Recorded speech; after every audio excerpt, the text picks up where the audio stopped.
Single microphone అండి, dual కాదు. So తక్కువ ప్రైస్ లో ఇది బాగుంది. ఆల్రెడీ యూట్యూబ్లలో కూడా చాలా రివ్యూ చూసి మరి నేను ఆన్లైన్లో ఆర్డర్ పెట్టాను. సో మొత్తానికి అయితే బాగానే ఉంది. మరి ఆ బడ్జెట్లో మనకు క్వాలిటీ రావాలంటే నాయిస్ ఎలా ఉంది, బయట సౌండ్స్ కూడా ఏం లేవు. సో ఇంకా దూరం వెళ్తున్నాను.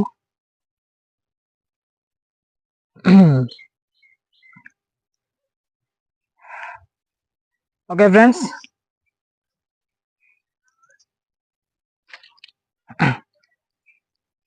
ఇంత రేంజ్ మరి ఇంతకంటే మరీ దూరం ఏమో వెళ్ళలేరు కావచ్చు కానీ ఏమో. సో ఫ్రెండ్స్, ఓకే, నా ఆడియో ఎలా ఉంటుందో, క్వాలిటీ ఉందా లేకపోతే రికార్డ్ అవుతుందా తెలియదు, కానీ మీరు కామెంట్ చేయండి. వీడియో ఎలా పోస్ట్